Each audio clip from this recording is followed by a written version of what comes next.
There are nights when the world feels too heavy, when the shadows stretch long, and the weight of what lies ahead presses down like a gathering storm.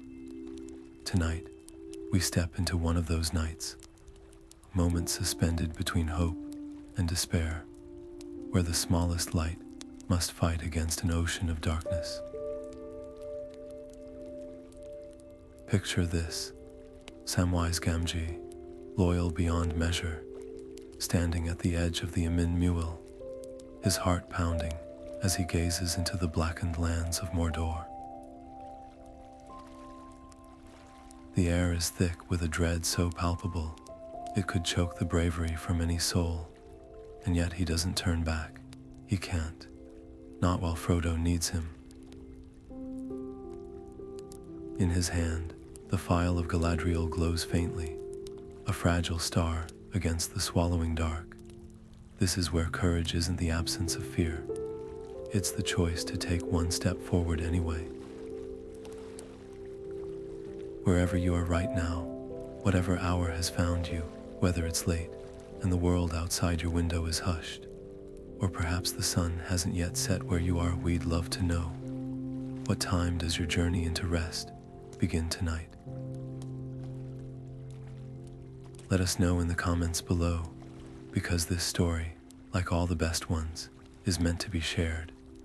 It's about the quiet battles we fight when no one is watching, the loyalty that doesn't waver even when the road seems impossible. And Sam is about to show us what that really looks like. So settle in, close your eyes if you'd like, and let yourself be carried into the shadow of Mordor.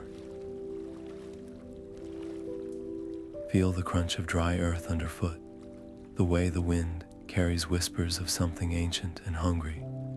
Notice how the light from the phial trembles, not because it's weak, but because the darkness around it is so vast.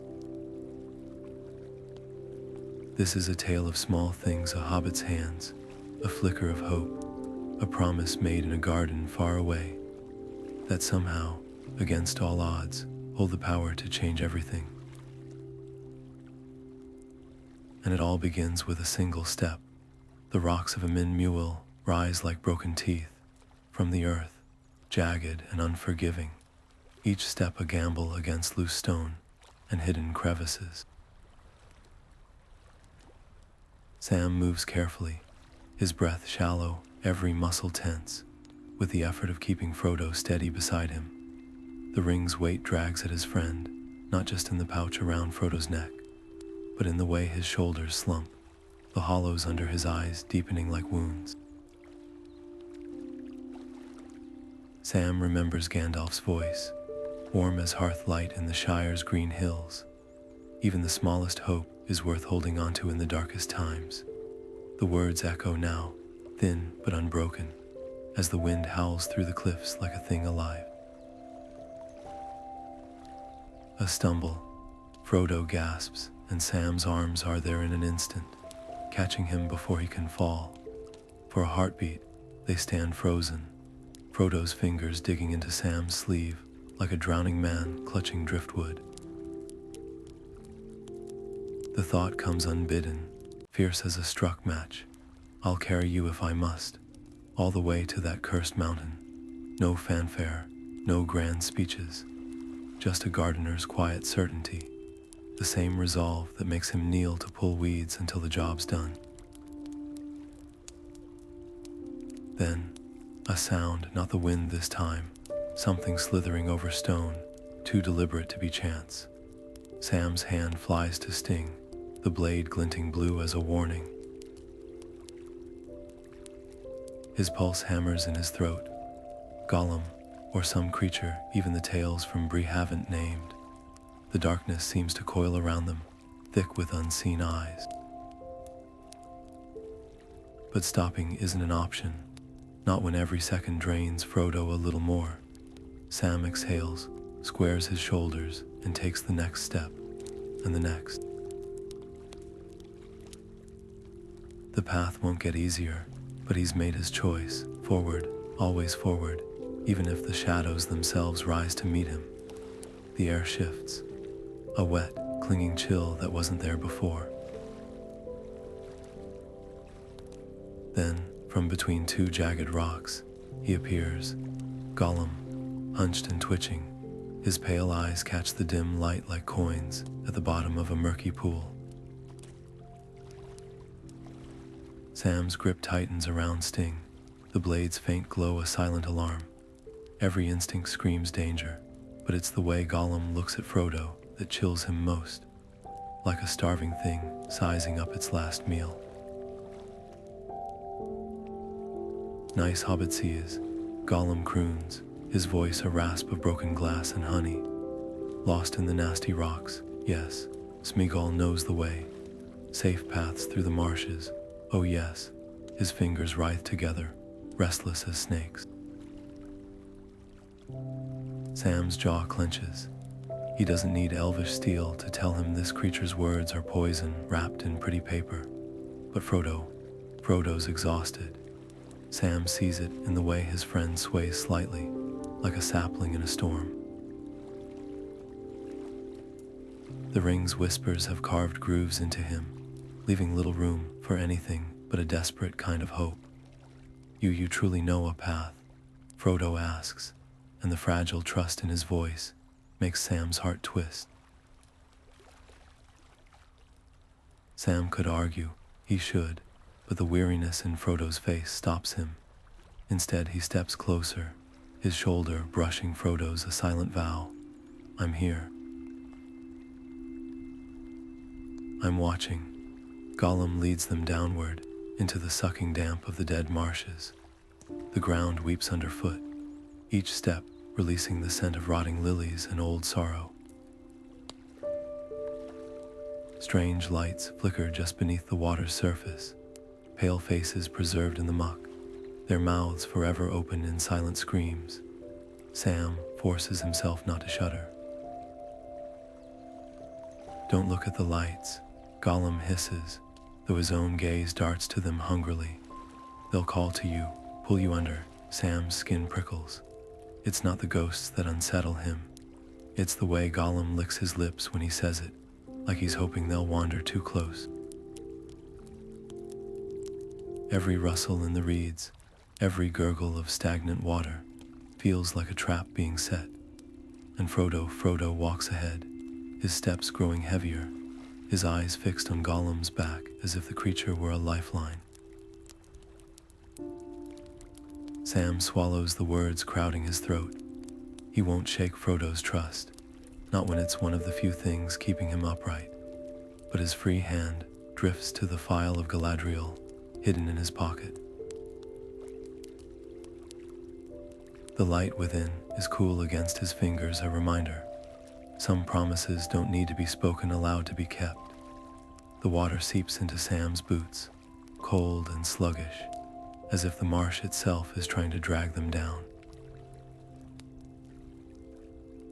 Those eerie lights just beneath the surface, pale faces with hollow eyes, seem to follow their every step, floating closer whenever Frodo's gaze lingers too long. "Don't look, Mr. Frodo," Sam urges, tugging his sleeve, but Frodo's pupils are wide, his breath uneven, like he's hearing a song only he can hear. The ring's whispers must be deafening here, where the air hums with old battles and unfinished grief. Gollum skitters ahead, his bony limbs moving with unnatural ease across the unstable ground. "Hurry, hobbitses," he hisses, flashing a grin that shows too many teeth. Not safe to linger, no, not safe at all. Sam's stomach knots. Every instinct tells him this path is wrong, that Gollum's hurry isn't for their sake. The creature keeps glancing back at Frodo with a hunger that makes Sam's fingers twitch toward Sting. Then it happens. Frodo's foot catches on a root, and for one heart-stopping moment, he tilts toward the water. The faces below seem to rise, arms stretching as if to welcome him. Sam lunges, grabbing Frodo's cloak so hard the fabric groans in protest. They both stagger back, Frodo gasping like he's just woken from a dream. Those voices, he murmurs, dazed. Gollum's laughter is a dry rattle. Foolish hobbit, the dead one's hunger, yes, but precious keeps us safe. His yellowed eyes dart to Sam, daring him to disagree. And oh, how Sam wants to. He could list 100 reasons to turn back the way the marsh breathes like a living thing, the way Gollum's safe path winds deeper into the gloom. But Frodo's shaking now, not with fear, but with a terrible resolve. We have to keep going, he says, and the ring hangs heavy between them, unspoken. Sam's chest aches. Defying Frodo would be like uprooting his own heart, but watching him walk blindly into danger, that might be worse. The Phial of Galadriel burns a hole in his pocket, its hidden light a silent plea. Wait, it seems to whisper, not yet. So Sam bites his tongue and follows, step after treacherous step, ready to catch Frodo when not if he stumbles again. The marsh sighs around them, thick with secrets. Somewhere ahead, Mordor's shadow grows taller. The fire sputters, fighting against the damp air of the marshes, its feeble glow barely enough to warm their hands. Frodo sits hunched, his cloak pulled tight around him, but it's not the cold that makes him tremble. His fingers keep straying to the chain around his neck, tracing the outline of the ring, like a man checking for a wound that won't heal. Sam watches from across the flames, his chest tight. He's seen that look before, on farmers staring at blighted crops, on soldiers too long at war. It's the face of someone slipping away, inch by inch, into a place no one can follow. Gollum sees it too. He crouches just beyond the firelight, his eyes glinting like chips of dirty ice.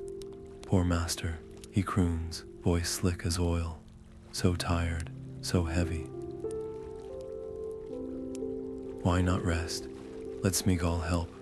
The words drip into the silence, each one a needle threaded with venom. Sam's hands clench into fists. He knows what Gollum's doing, planting seeds of doubt, watering them with half-truths until they sprout thorns. Frodo's head jerks up. Enough, he rasps, but it's not Gollum he's looking at, it's Sam. There's a hardness in his gaze that wasn't there yesterday, a flinty edge. You've been watching me like I'm something about to break. Do you think I don't notice? The accusation hangs in the air, sharp as a blade. Sam's breath catches. He wants to say, I'm watching because I see you fighting, because I can't lose you, but the words turn to ash on his tongue. Instead, he hears himself say, that creature's filling your head with lies, and instantly regrets it. Frodo's laugh is brittle. And you, what are you filling my head with? Distrust, suspicion. His fingers tighten around the ring. Maybe Gollum's right. Maybe no one understands what this burden is. Something inside Sam cracks. He's on his feet before he thinks, advancing on Gollum with a heat in his blood that surprises even him. Get out, he snarls. Go on, take your whispers and slither back to whatever hole you crawled from. Gollum scrambles backward, hissing, but the triumph in his retreat is worse than anger. He wanted this. The marsh goes quiet again, save for the distant croak of frogs and the hiss of damp wood in the fire. Frodo won't meet Sam's eyes. The space between them feels wider than the Anduin. Sam sinks back onto his bedroll, staring at his hands, dirt under the nails, calluses from rope and sword and trowel, hands that have always known what to do. Till soil, cook stew, mend fences, but this, how do you mend a friend who's vanishing before your eyes, The fire dims. Somewhere in the darkness, Gollum's giggles twist through the reeds, taunting. Sam closes his eyes and does the only thing left. He remembers the Shire in spring, Frodo's laughter ringing across the party field, a promise made under the stars. Don't you leave him, Samwise Gamgee. And he won't, even if Frodo pushes him away, even if the road gets darker. Tomorrow, he'll try again, because that's what you do for someone you love. You keep reaching out, even when they're too lost to reach back. The black gate rises from the barren plains like the clenched fist of a sleeping giant, its iron teeth sunk deep into the scorched earth. Sam's throat goes dry at the sight. Towering ramparts crawl with scurrying shapes, orcs by the thousands, their armor glinting dully under the sickly glow of Mordor's sky. The air reeks of forged smoke and rotting meat, each breath scraping his lungs raw. Frodo sags beside him, his face gray with exhaustion, his fingers twitching toward the ring as if pulled by an invisible thread. This is it, the end of the road. No hobbit could slip through that nightmare undetected. Gollum's laughter is a wet crackle in Sam's ear. Nasty gate. Full of nasty eyes, he wriggles between them, his bony fingers plucking at Frodo's sleeve. But Sméagol knows another way. Oh yes, stairs, secret stairs, up through the mountains. His gaze darts to Sam, quick as a snake's tongue, challenging him to object. Sam's stomach knots. Every hair on his arms stands upright. That slithering voice, those two eager eyes. It's a trap woven from spider silk, subtle and sticky. Mr. Frodo, he starts, but Frodo's already turning toward Gollum, his eyes hollow with a despair Sam's never seen before. We'll take the stairs, Frodo murmurs, and the resignation in his voice is worse than any shout. Sam's protest dies unspoken. He could list 100 reasons why this is madness. The way Gollum licks his lips when he thinks they're not looking, the way his secret path just happens to lead them deeper into his territory. But Frodo's shoulders are bowed under a weight Sam can't lift. And arguing now would be like scolding a drowning man for gasping. So he does the only thing left. He nods tight and sharp and shifts his pack to hide the way his hands shake. As they turn from the gate, its shadow stretches after them, long and grasping. Sam keeps his body angled between Frodo and Gollum, sting loose in its sheath. Let the creature try something. Let him so much as twitch wrong. Sam's no warrior, but he knows how to protect what's his. With teeth if necessary. The mountains loom ahead, their peaks jagged as broken bone. Somewhere in those rocks, the stairs wait, and beyond them, darkness, danger, maybe doom. Sam grits his teeth and walks on. He's made his choice. Frodo's path is his path, even if it leads straight into the spider's web. But he won't go blindly. Every step he'll be watching, every breath listening, and if Gollum's plan is betrayal, well, Sam's carried a frying pan longer than he's carried a sword. Some battles aren't won with steel, but with stubbornness, and no one's more stubborn than a gardener with his back to the wall. The path narrows, the rocks pressing in like the jaws of some great beast as Gollum scuttles ahead, hissing directions over his shoulder. His whispers have taken on a new edge, less like guidance, more like a chant. Soon, precious, soon, he croons to himself, fingers twitching. Sam catches the words her and hungry, tangled in the creature's breath, and the pieces click together with a jolt. Shelob, the name slithers through his mind like ice water. He's heard the stories. the monstrous spider lurking in the shadows of Cirith Ungol, spinning webs strong enough to cage grown men. And Gollum isn't leading them around the danger, he's delivering them to it. Sam grabs Frodo's arm, pulling him to a stop. That creature's playing us false, he murmurs low and urgent. There's something up ahead, something wicked. I heard him. Frodo shakes him off, his eyes glassy, distant. We have no choice, Sam, he says, and the resignation in his voice is worse than anger. The Black Gate is impossible. This is the only way. Sam's fists clench. How can Frodo not see it? The way Gollum's glances linger too long on the chain around his neck. The way his lips curl when he thinks they're not looking. But the ring's whispers have hollowed Frodo out, leaving only a shell that parrots Gollum's lies. Sam wants to shake him, to shout, "Look at me, really look." But the words stick in his throat. He's never felt so far from his friend, even standing right beside him, so he does the only thing left. He falls back half a step, letting Frodo walk ahead while he keeps his eyes locked on Gollum's slinking form. Every muscle tenses, ready to spring. Let the creature think he's won. Let him lead them into the dark. Sam's no fool. He's spent a lifetime spotting blight on leaves before it spreads, pulling weeds before they choke the good plants. This is no different.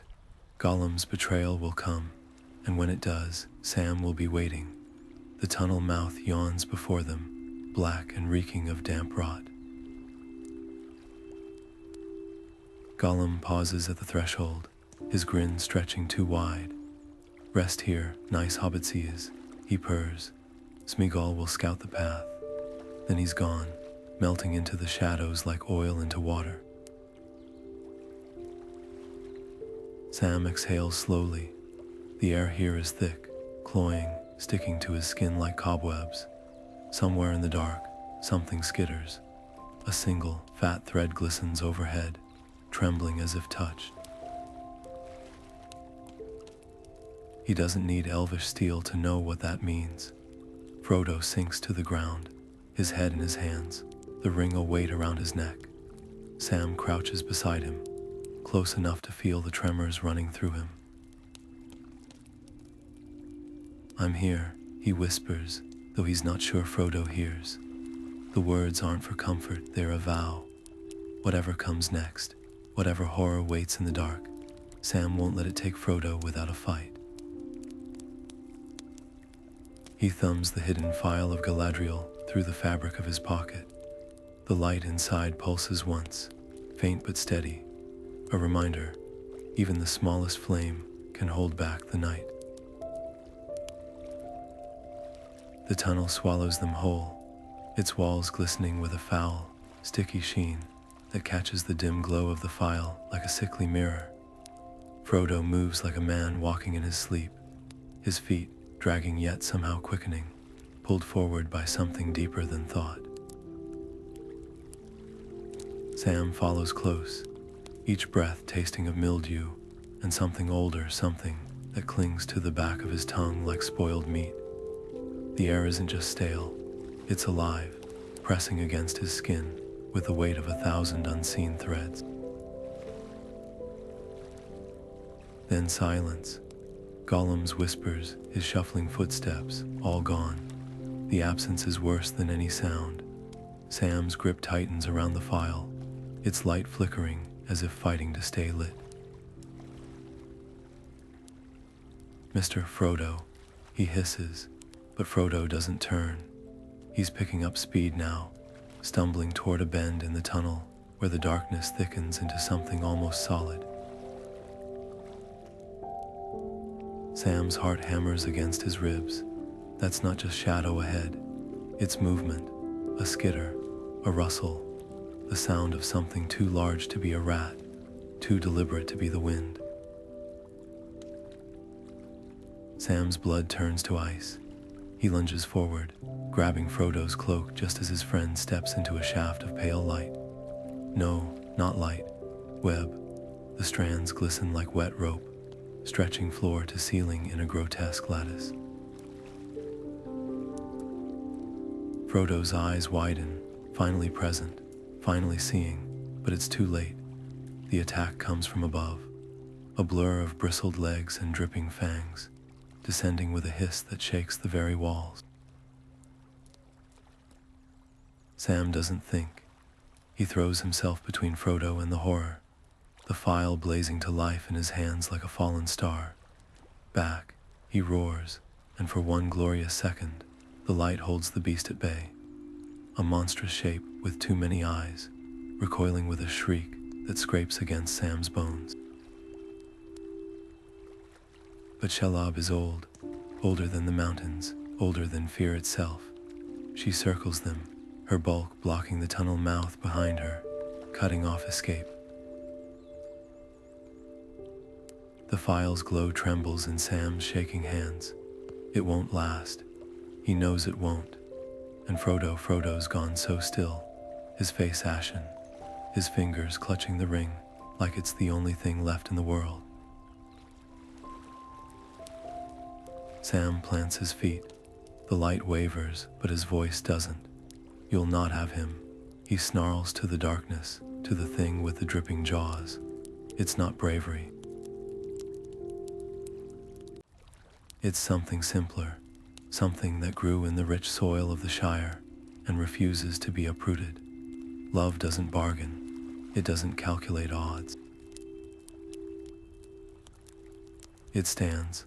Shelob hesitates, just for a heartbeat, and in that heartbeat, Sam makes his choice.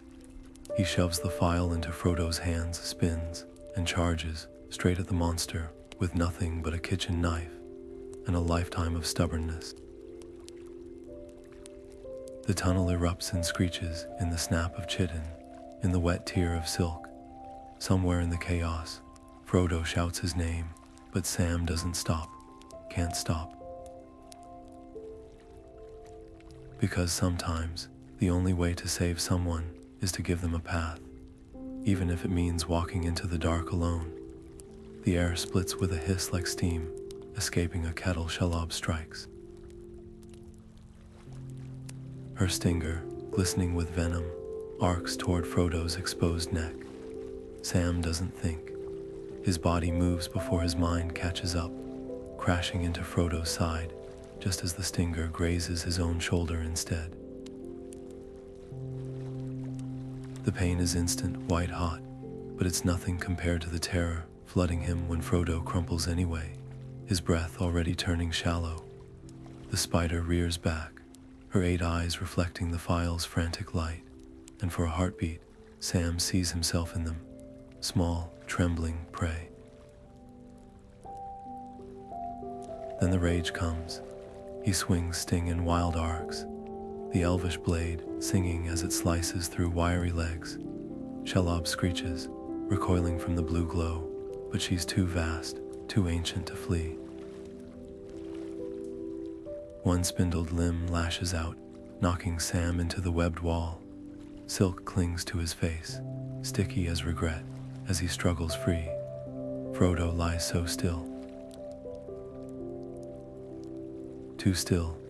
The phial has rolled from his limp fingers, its light guttering like a dying candle. Sam snatches it up, and with a shout that tears his throat raw, he thrusts it forward. Get back, you filth. The light erupts, searing bright, and this time Shelob flinches. For one impossible moment, the darkness retreats. Then the spider vanishes into the tunnel's depths, her retreat a thunder of skittering legs. Sam doesn't chase her. He drops to his knees beside Frodo, pressing 2 fingers to his throat. Please, please, until he finds the faintest flutter. Hold on, he whispers, though Frodo can't hear. Just hold on. His hands shake as he rummages for the Athela's leaves. The Kingsfoil Gandalf once said could mend the blackest wounds. But before he can crush the herbs, a new sound freezes his blood. guttural voices, the clank of armor. Orcs close. Sam's mind races. He can't fight them all, can't run with Frodo unconscious. The tunnel walls seem to press closer, the very air thick with the stench of iron and decay. Then, a miracle, a crevice in the rock, half hidden by webs just wide enough to drag Frodo through. Sam moves like a man possessed, bundling Frodo's limp form into the gap, then squeezing in after. The orc's footsteps grow louder, their laughter sharp as broken glass. Sam clutches Frodo to his chest, the phial tucked between them, its light reduced to a pulse, no brighter than a firefly. He doesn't breathe, doesn't blink. The orcs pass so near he can smell their rancid breath. One pauses, sniffing the air. "Ain't that fresh meat?" he grunts. Sam's fingers tighten around Sting's hilt. If they are found, he'll take as many down as he can before they finish him. But the moment stretches, thin as spider silk, until another orc barks, "Quit dawdling." The patrol's waiting, the footsteps fade. Silence. Sam exhales in a rush, his forehead pressed to Frodo's. The poison's work is written in the sweat on Frodo's brow, the way his eyelids twitch as if trapped in a nightmare. Sam crushes the Athelas in his palm, the scent of rain and pine cutting through the tunnel's rot. He presses the leaves to Frodo's lips, murmuring old Shire rhymes, nonsense words their gaffer used to say over sick lambs.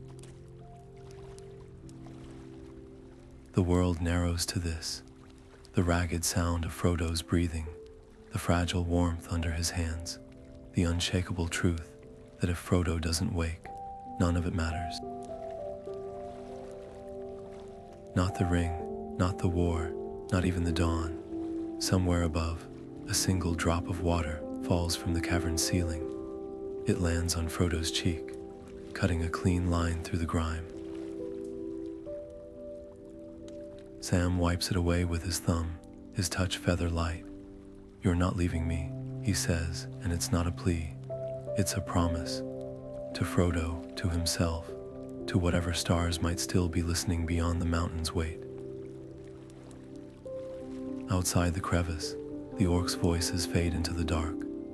But here, in this sliver of stone, Sam keeps watch, his hand never leaving Frodo's wrist, counting every heartbeat like a victory. The world stops. Frodo's chest doesn't rise. The color drains from his face like water into parched earth, and Sam's knees hit the stone before he realizes he's moving. No, no, no, no. His hands hover over Frodo's still form, afraid to touch, afraid not to. The ring lies heavy against Frodo's chest, its chain glinting mockingly in the dim light. Sam's breath comes in ragged gasps, his vision blurring. All those miles, all those battles for this. A cold knot twists in his gut. The quest isn't over. The mountain still waits. His fingers twitch toward the ring. One motion, just one. And the burden would be his. He could carry it. He would, for Frodo. For the Shire. For every good thing the shadow threatens to swallow. But the moment his hand brushes the gold, his skin crawls as if brushed by spider legs. The ring hums not with warmth, but with a greedy, gnawing hunger. It wants him to take it. That alone makes him recoil. Then, a sound, faint as a sigh, weak as a moth's wing against glass. Frodo's lips part. A whisper of air escapes. Sam's heart lurches so violently it hurts. Frodo, he cradles his friend's face, thumbs smearing dirt and tears alike. Frodo's eyelids flutter but don't open. Alive, alive. The relief is a tidal wave, crushing and sweet, but it drowns just as fast. Boots clatter in the tunnel. Guttural voices bounce off the walls, closer now, too close. Sam's head snaps up. No time to run, no place to hide. Frodo's in no state to move, and the crevice that saved them before won't shield them twice. His pulse hammers in his throat, so loud he's sure the orcs will hear it. Sting's hilt presses into his palm as he draws it, the blue glow faint but steady.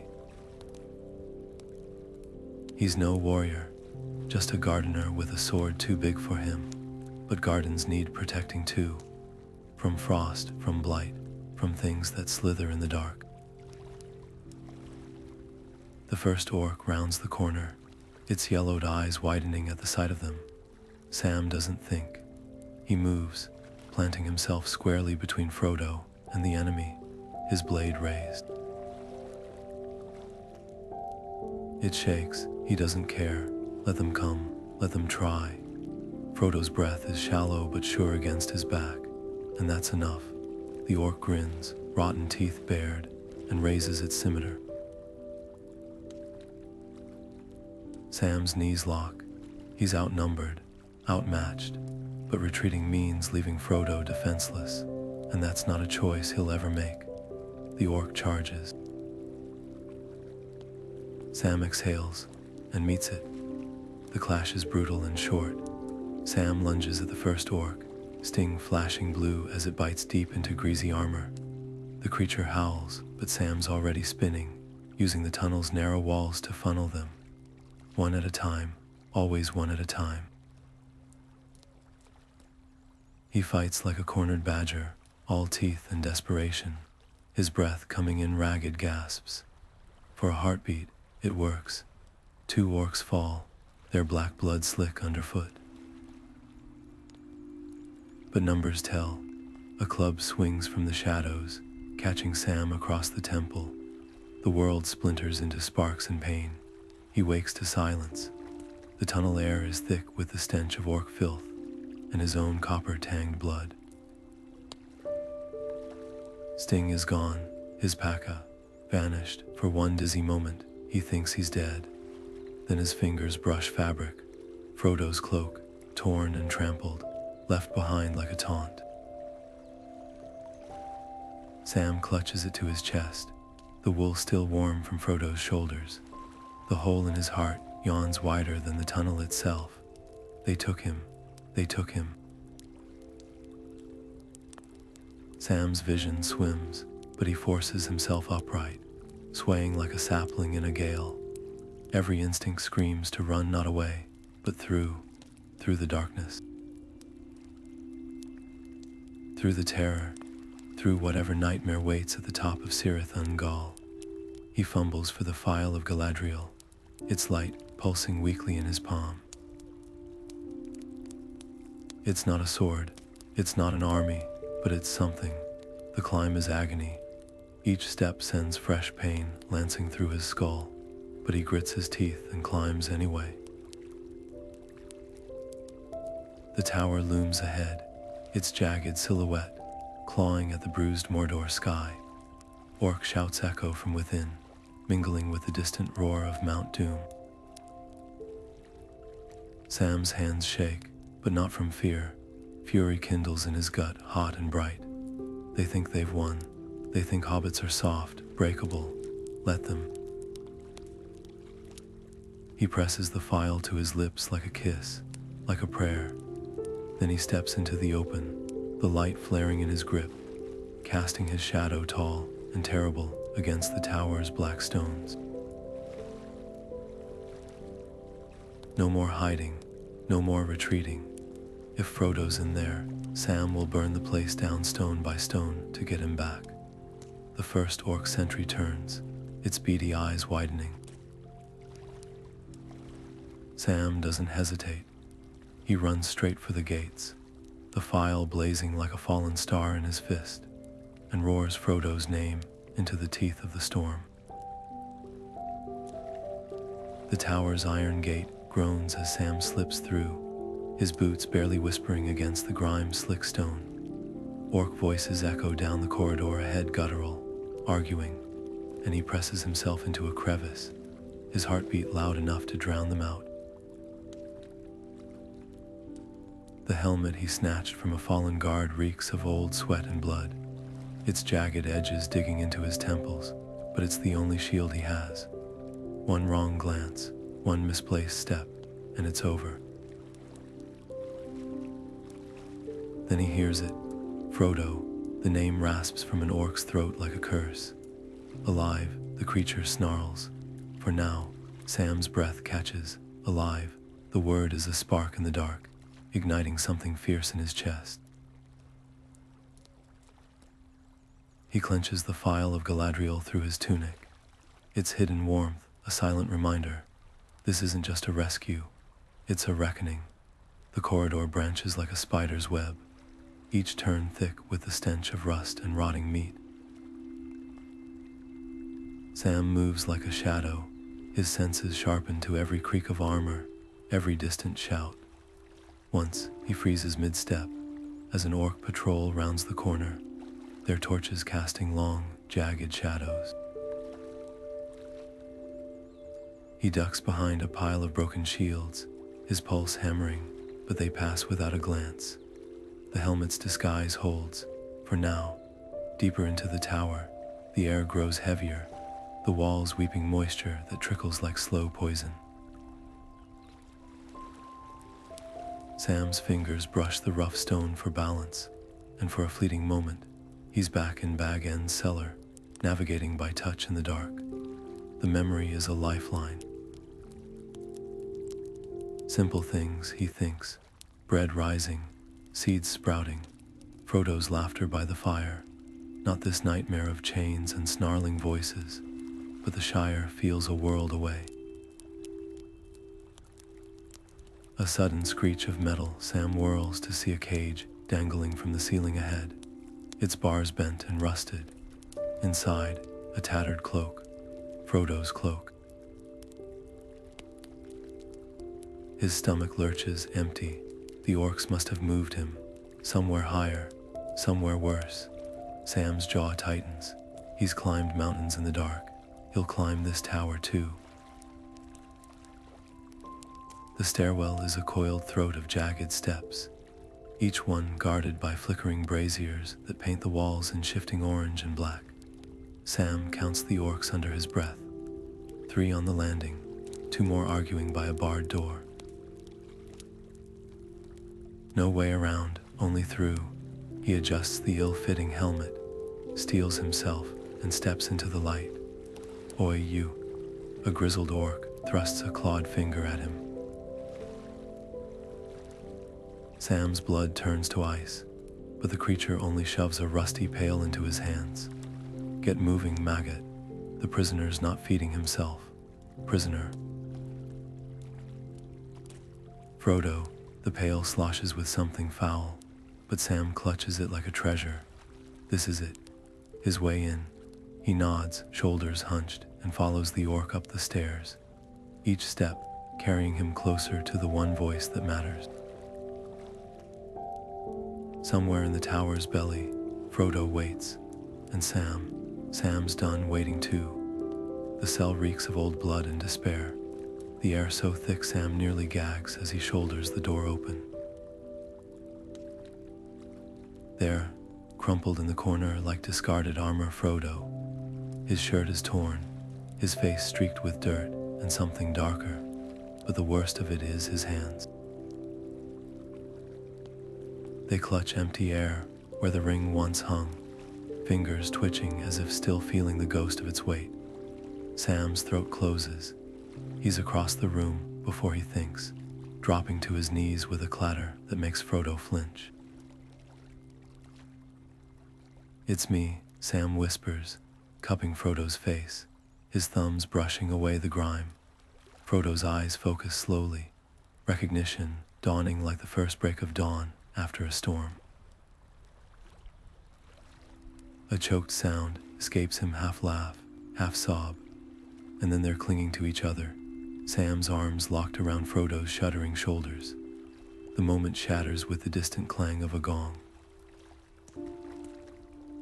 Time's up. Sam pulls back, already tugging the chain from his own neck. The ring swings between them, heavy as a millstone. Frodo recoils. You carried it. His voice cracks. Sam doesn't answer, just loops the chain over Frodo's head with hands that don't shake, though the ring's whispers coil up his arms like vines, thorns sinking deep. Keep me, it hisses. You're stronger than he is. Sam grits his teeth and steps away. The silence between them isn't comfortable, but it's honest. They move like shadows through the tower's guts, Sam counting each turn, each stare, mapping their escape in his head. Frodo stumbles once, his breath hitching. Sam catches his elbow without breaking stride. Then the horn blares, a deep, bellowing note that shakes dust from the ceiling. Frodo pales. They know. Sam doesn't hesitate. He shoves Frodo toward the archway ahead, where moonlight spills across the stones like an invitation. Go. The word is raw, ripped from somewhere deeper than fear. Frodo protests, but Sam's already turning, sting flashing blue in the torchlight as the first orc rounds the corner. The clash is ugly. Sam's no warrior, his swings are wide, his footing unsure, but he fights like a hobbit defending his garden. Teeth bared, elbows flying, using every trick the gaffer ever taught him about scrapping in the Green Dragon's yard. An orc's club grazes his ribs, pain flares white hot, but he staggers upright, planting himself squarely in the corridor's throat. Behind him, Frodo's footsteps fade. That's enough, the orcs snarl, circling. Sam's grip on Sting slips with sweat. He thinks of Bag End's round door, of firelight on Frodo's face as he reads by the hearth. Simple things, good things, worth this, worth anything. He raises his blade, and for the first time, his hands don't shake at all. The ground trembles beneath them as they run, the earth itself recoiling from the weight of the ring, drawing nearer to its forge. Ash falls like a grotesque snow, coating Sam's shoulders as he staggers forward, Frodo's breath shallow against his neck. Above, the eye pulses in the sulphurous sky, a lidless, ravenous thing that prickles their skin with every step. Frodo's fingers twitch against Sam's collarbone, weak as a dying bird's wings. Put me down, he rasps. You'll never make it. Sam tightens his grip, his arms screaming, his knees buckling under the strain. Hush now, he grunts. We're nearly there. The air is thick with the stench of burning stone, each breath scorching their lungs. Sam's vision blurs at the edges, sweat and grime, stinging his eyes, but he fixes them on the mountain's fiery throat ahead. It would be easier to stop, to lay Frodo down in the ash and let the darkness take them both. But then he feels at Frodo's hand, trembling, fumbling for the pocket where Sam keeps the last crumbs of lembas. A silent plea, a reminder, we're still here. Sam grits his teeth and walks. One step, another, the slope steepens, the rocks jagged as broken glass, but he climbs anyway, using roots of long dead trees as handholds. Frodo's weight is nothing compared to the years of shared laughter, of quiet evenings under the party tree, of a promise made in the soft light of Bag End. I made a promise, Mr. Frodo, a promise. The words chant in time with his pulse, drowning out the ring's whispers, the mountains roar. Then, the ground gives way. Sam's foot slips, sending them both crashing onto the ashen slope. Frodo rolls from his back with a cry, his fingers clawing at the chain around his neck, as if it's burning him. Sam drags himself upright, spitting blood, and sees it. the path to the Samath Nor, the crack of doom, gaping like a wound in the world. So close, and yet Frodo doesn't move. He's curled inward, his body racked with tremors, his eyes wide and unseeing. The ring has him, truly has him now. Sam crouches, pressing his forehead to Frodo's. "Look at me," he begs, not at me. For a heartbeat, Frodo's gaze clears. Just enough to nod. Sam hauls him up, slinging Frodo's arm over his shoulders, and together they limp toward the fire. The ring's pull is a living thing, dragging at Frodo's steps, but Sam anchors him, step by agonizing step. The heat blisters their skin. The roar of the mountain deafens them. But they don't stop. They can't, not now, not after everything. The ledge narrows, the chasm yawning below, hungry and endless. Frodo sags against him, his strength gone, his whisper barely audible over the flames. "It's too heavy, Sam." Sam squeezes his hand, their fingers slick with sweat and blood. "Then let me share it," he says, and for the first time since this nightmare began, Frodo leans into him, not as a burden, but as a friend. The last few yards are a blur of heat and light, and the terrible, beautiful certainty that this, at least, they'll face together. The edge of the crack of doom glows molten, the heat searing their faces as Frodo stands frozen above it. His hand trembles, the ring dangling from his fingers so small, so impossibly heavy. Sam sees the struggle written in every line of Frodo's body, the way his fingers twitch as if pulled by invisible strings. "Destroy it," Sam urges, his voice raw with smoke and hope, but Frodo doesn't move, his eyes hollow and distant, fix on the gold in his palm. Then, his expression shifts. "Hardens, no," he whispers, and the word is a blade to Sam's heart. Gollum strikes like a viper. One moment he's a writhing shadow in the corner of Sam's vision. The next, he's latched onto Frodo's hand, his jagged teeth sinking deep. Frodo screams. The sound is swallowed by the mountain's roar as Gollum wrenches back, finger, ring, and all, his triumphant shriek echoing off the stone. "Precious, ours," he dances on the precipice, wild with glee, and for one terrible second, Sam sees the creature Frodo might have become. Then the rock beneath Gollum's feet crumbles. Sam doesn't think. He lunges, grabbing Frodo's wrist as Gollum teeters, his grotesque joy twisting into horror. The ring flashes once in the firelight as Gollum falls, his wail lost in the abyss. A deafening crack splits the air, the mountain itself seems to scream. The ground heaves, throwing Sam to his knees. He wraps himself around Frodo as the world explodes, shielding him with his own body as boulders rain down, as the sky turns to fire. The heat is unbearable.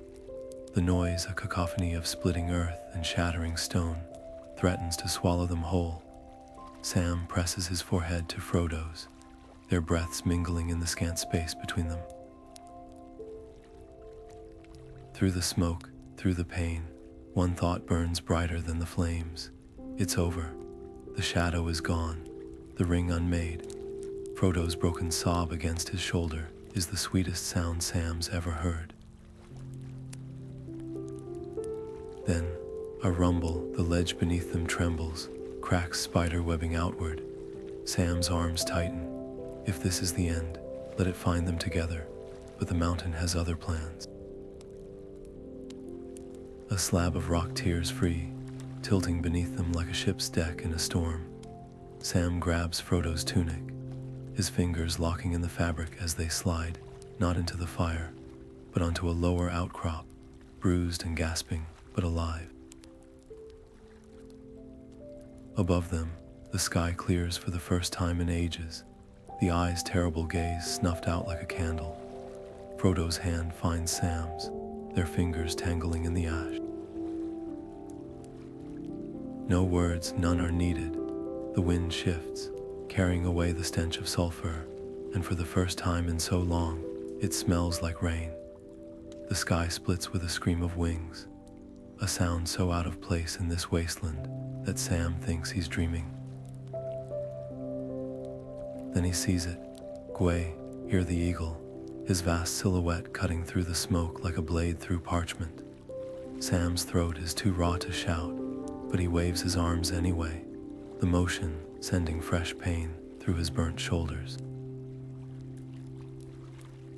Frodo's weight slumps against him, his breath shallow, his skin gray with ash. Hold on, Sam gasps, half dragging, half carrying him up the trembling slope. Every step feels like the last, the ground fracturing underfoot, but he doesn't stop, can't stop. Not when salvation is diving toward them, its golden eyes fierce with purpose. The wind of Gwey, here's descent nearly knocks them over. His talons gleam like polished swords as they close gently around Frodo's limp form, then Sam's. The liftoff is a gut-wrenching lurch, the mountain crumbling below in a roar of fire and stone. Sam clutches Frodo's sleeve, his stomach lurching as the earth drops away, as the air cools against his blistered skin. Mordor unfolds beneath them, a festering wound, now collapsing in on itself. Towers toppling like rotten teeth, rivers of molten rock, swallowing the land whole. The sight should terrify him. Instead, something unknots in Sam's chest, a tension he's carried so long he'd forgotten its weight.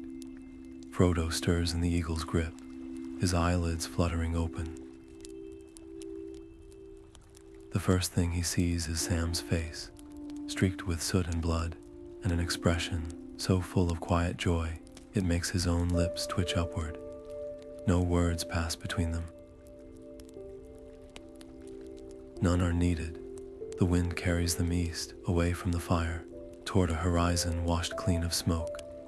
Gweyhir's wings beat steady as a heartbeat, each stroke widening the distance between them and the shadow that tried, and failed, to claim them. Sam closes his eyes. For the first time in months, he doesn't dream of fire or chains or creeping darkness, just sunlight on green grass, the smell of turned earth.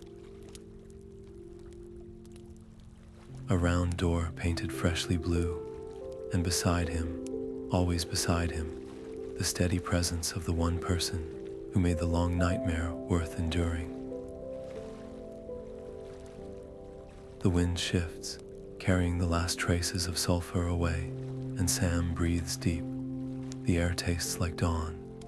The road unspools before them like a ribbon of dust and memory, each mile carrying them further from the ashes of Mordor.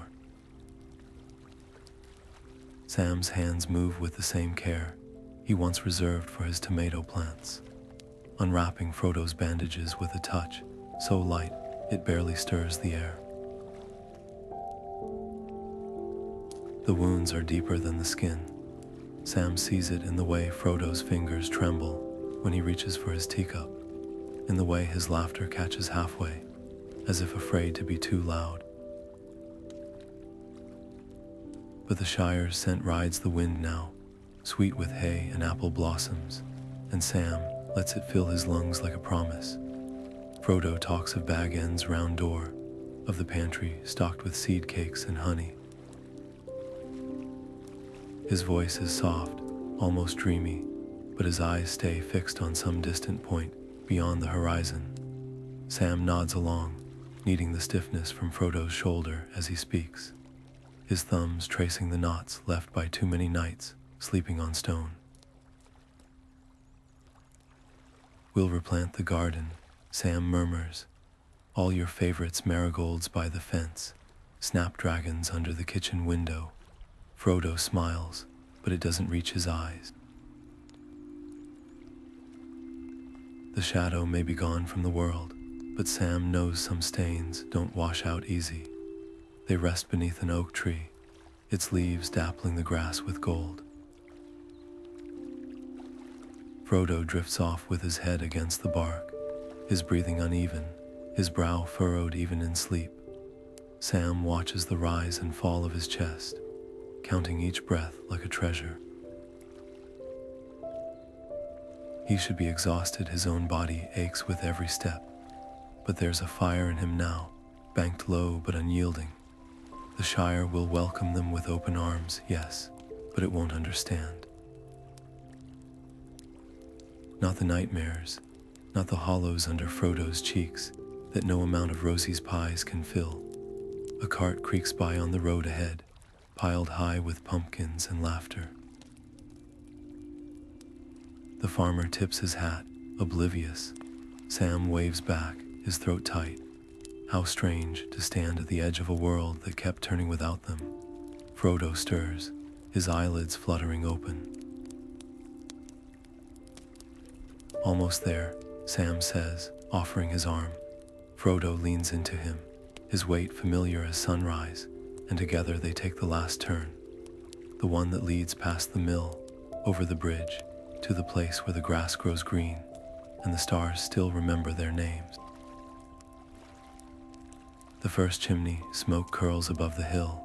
Sam's pulse quickens. Home isn't just a place, he realizes. It's the thing you carry, bruised but unbroken, through the long dark. And whatever waits beyond this hill, whatever piece they can stitch together from the scraps left to them, they'll face it side by side. The wind shifts, carrying the scent of fresh bread and earth, and for the first time in a very long while, Sam lets himself believe it might be enough. The earth is cool and damp under Sam's knees as he presses the Mallorn seed into the soil, his fingers working with the same care he once reserved for his father's prize, winning tomatoes. The seed is smaller than he expected, no larger than a hazel nut, but Galadriel's voice lingers in his memory. It will remember the light, even in the darkest places. Behind him, Frodo leans against the garden gate, his arms crossed loosely over his chest. The sunlight catches the silver edges of the Mallorn's first leaves as they unfurl, shimmering like water under moonlight, and for a moment, Sam sees the reflection of Lothlorien in Frodo's eyes, a flash of longing, swiftly buried. Rosie's hand slips into Sam's, her fingers calloused from laundry and her grip warm as fresh baked bread. She doesn't speak. She doesn't need to. The weight of her silence says everything. I'm here. We're here. The garden around them hums with life beans climbing their trellises, marigolds nodding in the breeze, the scent of thyme and damp earth thick in the air. It's a world away from the cracked plains of Gorgoroth, and yet Sam feels the shadow sometimes, like a draft under a door. He sees it in the way Frodo's hands pause mid-motion when the wind howls just so, or how his own dreams still echo with the scrape of orc steel. Frodo pushes off the gate and steps forward, brushing a fingertip against one of the Mallorn's leaves. It's beautiful, he murmurs, but his smile doesn't reach the quiet grief in his voice. Sam knows better than to offer empty comfort. Some hurts don't heal clean. They scab over, they ache when the weather changes, but they never truly vanish. Instead, he reaches for the watering can, its familiar way to comfort, and lets the water spill over the seedling's roots. The soil drinks it in, dark and hungry. Later, when the sun dips below the hill and the fireflies blink awake, Sam sits on the bench under the party tree, Rosie's head on his shoulder. Frodo's window glows yellow across the lane, but the curtains are drawn. Sam wonders if he's writing, or staring at the maps on his wall, or simply sitting in the dark with the weight of memories. The Mallorn sapling rustles in the twilight, its young leaves already whispering secrets to the wind. Life isn't the same, it never will be, but it's life all the same, tangled and tender and stubborn as the ivy climbing Bag End's walls. Sam closes his eyes and breathes deep. The air smells of cut grass and supper simmering on the stove. Somewhere down the lane, a child laughs. The shadow may linger at the edges, but here, now, there's light enough to grow by. And that, Sam thinks as Rosie laces her fingers through his, is a victory worth tending.